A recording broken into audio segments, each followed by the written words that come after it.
Hello friends, my self जय नायक and welcome back to जय नायक talks. 2 मार्च 2023 को सुप्रीम कोर्ट ऑफ इंडिया द्वारा election commission of India के जो चीफ कमिश्नर्स है और बाकी के जो 2 कमिश्नर है, इनकी नियुक्ति के बारे में हिस्टोरिकल जजमेंट दिया गया। जाहिर सी बात है कि इस जजमेंट के बाद हमारे देश में जो डेमोक्रेसी है और भी मजबूत बनेगी।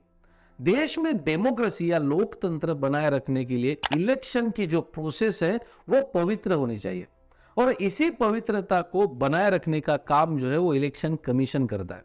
लेकिन जरूरी ये भी है कि वो इलेक्शन कमीशन स्वतंत्र और निष्पक्ष हो और इस इलेक्शन कमीशन को संभालते हैं मुख्य चुनाव आयुक्त। लेकिन मुख्य चुनाव आयुक्त की जो नियुक्ति है उसके लिए हमारे पार्लियामेंट में कोई लॉ नहीं है, कोई कमेटी नहीं है, कोई प्रक्रिया नहीं है। मतलब पिछले 70 सालों से हमारे जो मुख्य चुनाव आयुक्त है वो ऐसे चुने जा रहे हैं जैसे देश में कोई सरकारी बाबू चुना जा रहा हो।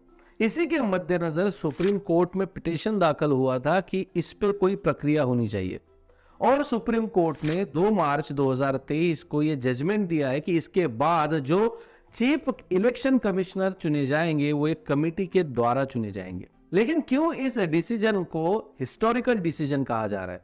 क्या सच में इस डिसीजन के बाद हमारे देश का जो लोकतंत्र है, डेमोक्रेसी है, और भी मजबूत बनेगी? क्या है पिछले 70 साल का इलेक्शन कमीशन और कमिश्नर्स का इतिहास, जानेंगे इस वीडियो में। लेकिन उसके पहले अगर आप चैनल पे नए हो तो चैनल को अभी सब्सक्राइब करें, वीडियो के लाइक बटन को अभी दबाएं, बेल आइकन को दबाएं और वीडियो को अंत तक जरूर देखें। इलेक्शन कमीशन ऑफ इंडिया यानी भारतीय निर्वाचन आयोग की स्थापना इंडियन कॉन्स्टिट्यूशन आर्टिकल 324 के द्वारा 25 जनवरी 1950 में की गई। इसका हेतु था कि भारत में जो चुनाव है, राष्ट्रपति, उपराष्ट्रपति, लोकसभा, राज्यसभा और राज्यों के विधानसभा निष्पक्ष स्वतंत्र हो।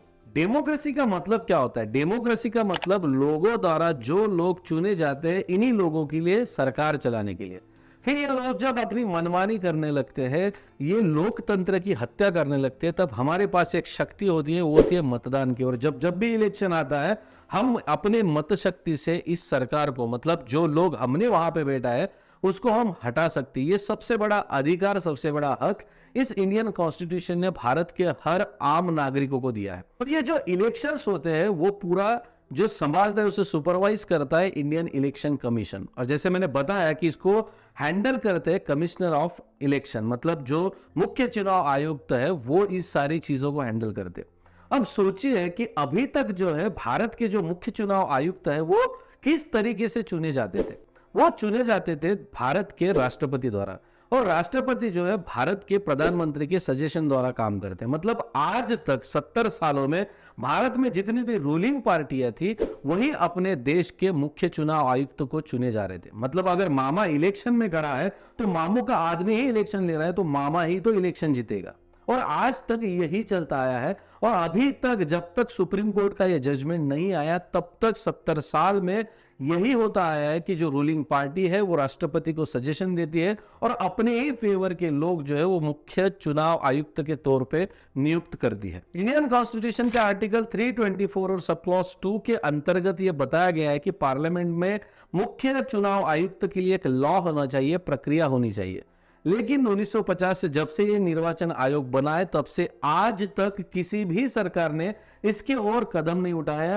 किसी भी सरकार को यह जरूरत नहीं लगी कि इस तरीके का एक लॉ होना चाहिए पार्लियामेंट में, जो ऑलरेडी इंडियन कॉन्स्टिट्यूशन में मेंशन है कि ऐसा लॉ होना ही चाहिए। लेकिन कोई भी सरकार, चाहे फिर वो बीजेपी हो या कांग्रेस हो, किसी ने भी ऐसे कदम नहीं उठाए कि मुख्य चुनाव आयुक्त जो है उसकी नियुक्ति के लिए ऐसा कोई लॉ, ऐसी कोई प्रक्रिया हम पार्लियामेंट द्वारा बनाए। अगर इलेक्शन कमीशन के बारे में बात करें तो इलेक्शन कमीशन में एक मुख्य चुनाव आयुक्त मतलब चीफ इलेक्शन कमिश्नर होते हैं और बाकी 2 चुनाव आयुक्त होते हैं। 1990 तक पहले 40 साल में सिर्फ एक ही चुनाव आयुक्त हुआ करते थे।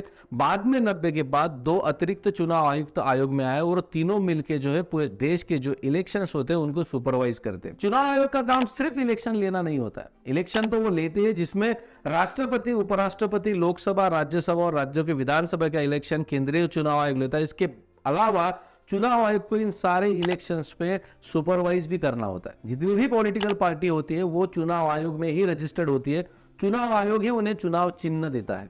इसके अलावा कौन सी पार्टी स्टेट पार्टी और कौन सी पार्टी सेंट्रल पार्टी, इसका क्लासिफिकेशन भी चुनाव आयोग द्वारा ही किया जाता है।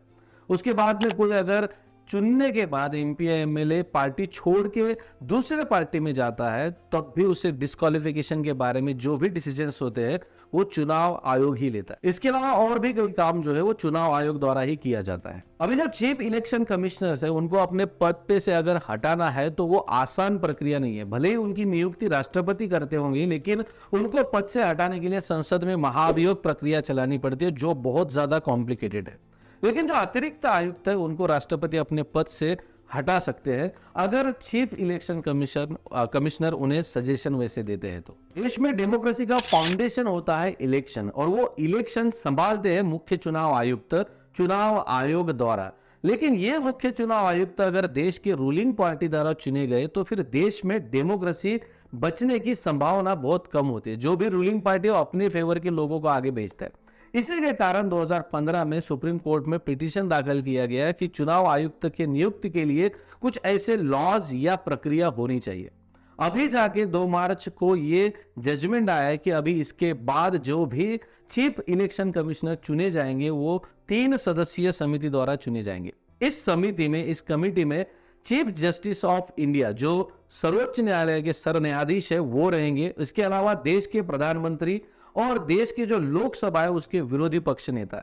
अब ये तीनों मिलकर राष्ट्रपति को सिफारिश करेंगे कि अगला मुख्य चुनाव आयुक्त कौन होगा। साथ ही सुप्रीम कोर्ट ने सरकार को ये निर्देश भी दिए कि चुनाव आयोग के लिए इंडिपेंडेंट बजट को भी शामिल किया जाए ताकि किसी भी प्रकार पे ये सरकार पे डिपेंड ना रहे। इनका बजट इंडिपेंडेंट रहेगा, इनकी नियुक्ति प्रक्रिया इंडिपेंडेंट रहेगी, सारी चीजें इंडिपेंडेंट रहेगी तो देश में जो इलेक्शंस होंगे वो निष्पक्ष और स्वतंत्र होंगे और इस देश की डेमोक्रेसी और भी ज्यादा मजबूत होने में मदद होगी। आप जानते हैं कि ये जरूरी क्यों है। 2008 में जब कांग्रेस की सरकार थी और 2009 में आने वाले लोकसभा चुनाव थे उस समय हमारे देश की जो राष्ट्रपति थी वो थे प्रतिभाताई पाटिल और हमारे देश के जो मुख्य चुनाव आयुक्त थे वो थे एन गोपाल स्वामी। एन गोपाल स्वामी के अंडर में जो चुनाव आयुक्त थे, अतिरिक्त जो 2 चुनाव आयुक्त थे उसमें से एक थे नवीन चावला। और एन गोपाल स्वामी ने राष्ट्रपति से यह सजेशन किया था कि नवीन चावला है उनको अपने पद से हटाया जाए क्योंकि उनका जो फेवर है वो कांग्रेस की तरफ ज्यादा है, मतलब पार्शियलिटी कर रहे हैं और ये इलेक्शन कमिश्नर की ड्यूटी नहीं होती है। लेकिन आगे क्या हुआ, नवीन चावला जो है वही अपने देश के मुख्य चुनाव आयुक्त बने और आगे हम सब जानते हैं कि 2009 में फिर कांग्रेस जो है वो लोकसभा चुनाव जीती। और ये सिर्फ कांग्रेस सरकार में हुआ ऐसा नहीं है, बीजेपी गवर्नमेंट में भी कुछ ऐसा ही हुआ है। 2022 में जब मिनिस्ट्री ऑफ हेवी इंडस्ट्री के सेक्रेटरी अरुण गोयल को 2 दिन बाकी थे रिटायरमेंट के लिए, लेकिन उनको वॉलंटरी रिटायरमेंट लेते हुए सीधे चुनाव आयोग के आयुक्त पद पे बिठाया गया। और ये सिर्फ चुनाव आयोग में नहीं है, अन्य कई ऐसे स्वायत्त संस्थाएं जिनके जो मुख्य पद होते हैं उन पे अपने अपने फेवर के लोग जो है रूलिंग पार्टीज बैठते। मुख्य चुनाव आयुक्त का जो कार्यकाल होता है 6 साल का, लेकिन 2004 के बाद इस देश ने ऐसा पूरा कार्यकाल कंप्लीट करने वाला मुख्य चुनाव आयुक्त नहीं देखा है। 2004 के बाद जो कांग्रेस सरकार 8 साल तक सरकार में थी उस समय उन्होंने 6 मुख्य चुनाव आयुक्त बदले और ये जो लास्ट 8 ईयर से बीजेपी गवर्नमेंट सरकार में इन्होंने भी अपने इस 8 साल के करियर में 8 बार मुख्य चुनाव आयुक्त बदले। और सिर्फ इतना ही नहीं, अगर मुख्य चुनाव आयुक्त आपके फेवर का है तो आपके लिए राज्यों की जो विधानसभा है वो भी आगे पीछे कर सकता है। हिमाचल प्रदेश और गुजरात की इलेक्शन सेम टाइम पे होते थे, लेकिन लास्ट ईयर 2022 में हिमाचल प्रदेश के इलेक्शन पहले हुए और कुछ रीजन की वजह से गुजरात के इलेक्शन पोस्टपोन कर दिए गए। शायद हो सकता है कि रूलिंग पार्टी को तैयारी के लिए टाइम ना मिला हो। हिमाचल प्रदेश के इलेक्शन के रिजल्ट के बाद फिर गुजरात के इलेक्शन अनाउंस हुए। इसके साथ साथ जो भी कंट्रोवर्सीज देश में होती है और जिसके फेवर में अगर रिजल्ट देना होता है तो मुख्य चुनाव आयुक्त आपके फेवर का है तो आपके ही फेवर में रिजल्ट जाता है।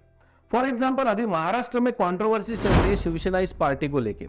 महाराष्ट्र के जो अभी मुख्यमंत्री एकनाथ शिंदे उनको शिवसेना पार्टी नाम और चुनाव चिन्ह दिया गया है, जबकि ये केस जो है ऑलरेडी सुप्रीम कोर्ट में चालू है। तब तक चुनाव आयोग ने वेट नहीं किया। यही सारी एक्शन जो है वो डेमोक्रेसी के लिए खतरा है। इस देश की डेमोक्रेसी बचाना है तो निर्वाचन आयोग जो है वो मजबूत और निष्पक्ष होना चाहिए और उसी के लिए ये जो डिसीजन लिया गया है ये सबसे बड़ा हिस्टोरिकल डिसीजन माना जाता है। Election commission, CBI, court, enforcement department मतलब ईडी, इनकम टैक्स, ये सारे जो है वो इंडिपेंडेंट संस्थाएं हैं, स्वायत्त संस्था है। लेकिन पिछले कुछ सालों से हम देख रहे हैं कि ये सारे तोते पिंजरे में बंद पड़े हैं। लेकिन सुप्रीम कोर्ट के इस जजमेंट के बाद मैं ये निश्चित कहना चाहूंगा कि इलेक्शन कमीशन का यह तोता आज इस पिंजरे से उड़ चुका है। तो आज के लिए दोस्तों बस इतना ही। उम्मीद करता हूं कि वीडियो आपको इंफॉर्मेटिव लगा होगा। उम्मीद ये भी करता हूं कि वीडियो को आप लाइक करेंगे, लोगों के साथ शेयर करेंगे। चैनल को ऑलरेडी सब्सक्राइब कर लिया। इस कॉन्फिडेंस के साथ आज मैं आपसे विदा लेता हूं। मिलते हैं अगले वीडियो में, तब तक के लिए अपना ख्याल रखिए। धन्यवाद।